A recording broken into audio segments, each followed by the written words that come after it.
What is going on, everybody? How is everybody doing today? In this video, we are going to be ranking every player or most players from the 2021 NBA draft. We're going to be categorizing these players into 6 tiers. Tier 1 is maybe an MVP, but it's a player that you build around. They could be your 1 or 2 on a championship team, and you're going to invest a lot into this player. Potential all-star, maybe that potential is there, but they're not somebody that you're going to fully just drop the key or give the keys to the franchise to, drop everything what you're doing and building around this guy. Starter, pretty self-explanatory. I think they could be a starter in the league on a good team. Bench player, same thing. TBD, jury's still out. Maybe they had injuries. Maybe they just had a horrible kind of environment in their year 1. So, yeah. And then not looking good is going to be I don't think that they're going to have a long career in this league. So we will start off with just kind of going guys that I see, just that they come to me. So Cade Cunningham, easy build around player. He started off a little bit rocky in his rookie season, but he's been great so far in his sophomore year. He'll still have like that occasional bad game, but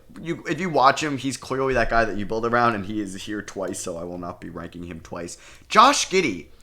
I think Josh Giddey is still a potential all-star. I don't think he's somebody that you build around. I think he does have that potential where maybe there's that one year where he gets it all together. He averages 18, 19 points. He could average 9 assists and 8 rebounds, and he gets in. Maybe a DeJounte Murray type all-star season. I just don't think that you're going to be building him around or you're taking him over any of the guys above him right there. Next up, Jalen Suggs. Oof.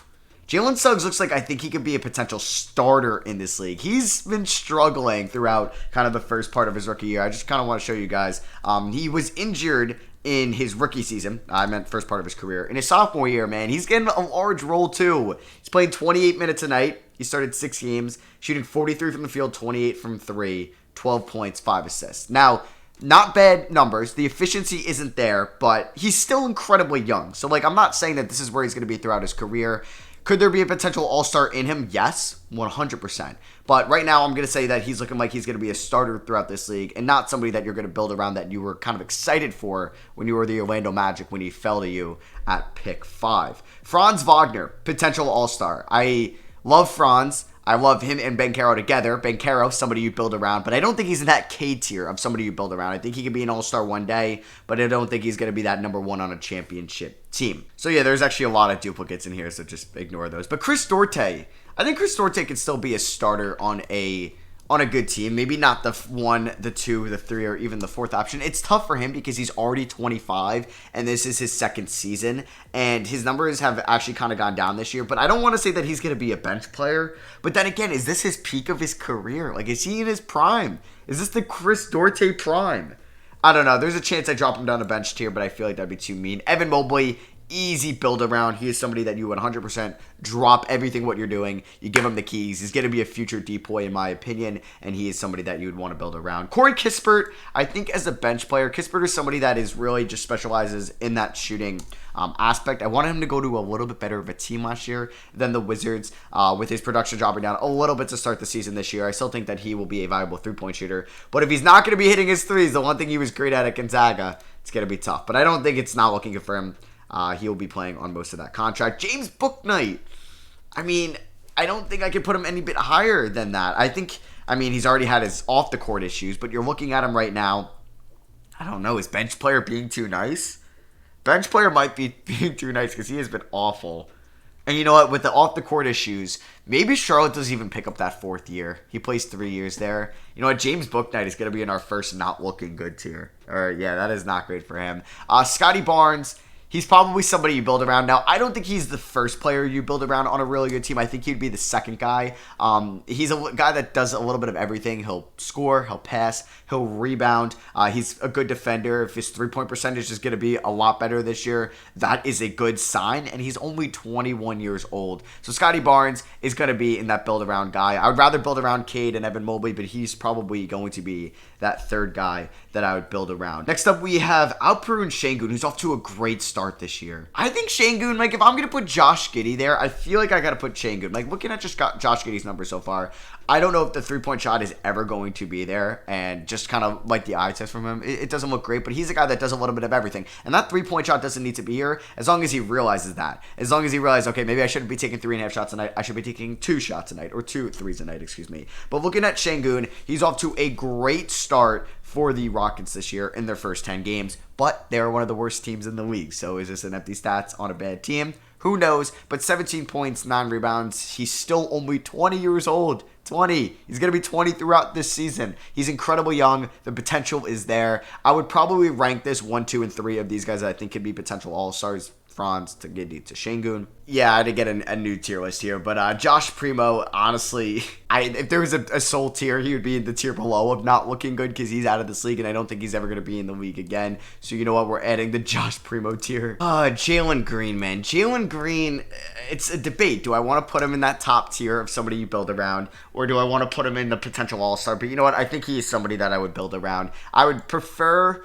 You know what I might even prefer? I don't know. Do I want him or Scotty Barnes? I would definitely take Mobley and Cade at the top 2, and then you could make a debate between Jalen Green and Scotty Barnes. Man, Jonathan Kuminga, if you asked me in the beginning of the year, he's somebody that I was like, oh, could maybe be a potential all-star, but I think he's going to be a starter. He's off to a rough start this year, but the potential we saw last year, the potential we saw in the G League Ignite, he's definitely going to be, I think, projected as that starter in my eyes. I think Cam Thomas is fairly close to Chris Duarte. Like, I think his potential is there as somebody that could be a starter in this league. He's only 21 years old. If the Nets actually give him minutes, he could be a good shooter in the league, and maybe he's what we thought Corey Kispert would have been. Man, I love Jalen Johnson coming out of Duke. I'm debating putting him in not looking good because his just minutes are going to keep going down and down, I feel like. I would say he still has the potential to be a bench player in this league, though I don't think he's looking into the not looking good tier at the moment. Poor Keon Johnson has already been traded so far in his young career, but he definitely has the potential of being like an athletic guy off the bench, similar to like maybe a Hamidou Diallo. Usman Garuba has been a little bit better this year, but I would say it's not looking good because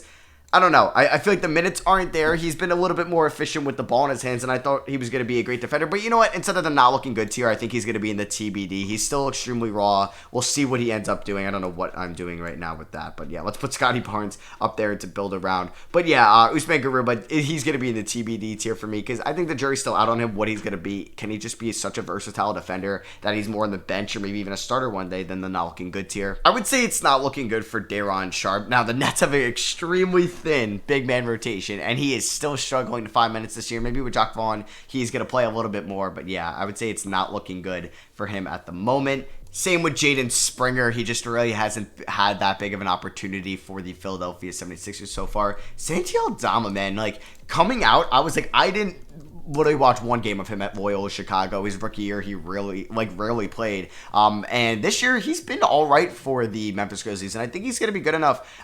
Playing 27 minutes a night. Now, we'll see when Jaren Jackson Jr., that's going to probably drop in half. He's probably going to play around 13, 14 minutes a night, similar to a little bit more than what he did in his rookie year. But he looked really good against the Knicks in the opening night game, and I was like, wait, this is Santi Aldama. He's a solid rebounder, but if you can get that three-point shot to fall consistently, he could be a very valuable player at the 4 or at the 5 in the NBA. So I'm going to say I think he could be a good bench player one day. I think for Zaire Williams, it's TBD. He's had some injury concerns in the first kind of year plus of his career, but I love the potential that he has, but I'm not really sure to rank him because he's going to be out for the next 4 to 6 weeks, sadly. All right, next up we have Trey Murphy, and I'm putting him in potential all-star. Now, Trey Murphy does not get the volume that he deserves. He's an elite free throw shooter, an elite three-point shooter. Look at this. He's shooting 42% on threes, but he only gets 8 shots a night. Now, I'm not saying he should get more in that Pelicans rotation because it is extremely deep at the moment, but man, if Trey Murphy was on Orlando, Houston, if he was on Detroit, he would be a close to 20-point per game scorer, in my opinion. He is like that. He's one of the best shooters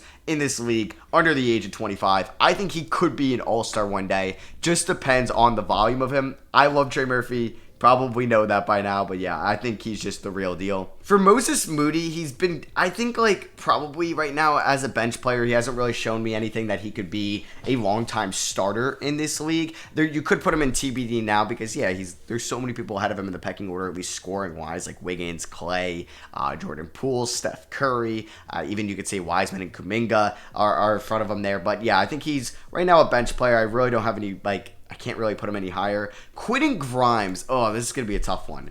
Quentin Grimes for the Knicks. Now, he was so hyped in this offseason just because he could be a good 3-and-D guy in this league. He had a solid rookie year and only 17 minutes a night, but he played more towards the end of the year. He's starting off hurt. I would say Quentin Grimes is probably a TBD. I think he's going to be projected as a bench player when it's all said and done. It's like a solid 3-and-D guy off the bench, but right now he's going to be in the TBD tier for me. Isaiah Jackson, in my eyes, could be a good starter one day. He's only still 20 years old. He'll be 21 fairly soon, but he's a physical big body there that I think could be good enough to be a starter on a good team. I mean, like, yeah, just as a center, I think that is pretty fair to say. I don't think that Trey Mann could be a potential all-star one day, but I think he is good enough and skilled enough to be a starter in this league. Man, it is not looking good for Kai Jones at the moment. You just kind of see his numbers, and if he can't even crack the rotation in that really poor Hornets front court, it's a little concerning. I'm an idiot, man. When I ranked Kuminga, I had it at Davion Mitchell, and I think his defense, so like I apologize, so I'm going to re-rank Davion Mitchell here. But Davion Mitchell, he's off to a weird start this year for Sacramento, only taking 6.5 shots a night, only playing 19 minutes. His defense is going to make him still good for a while.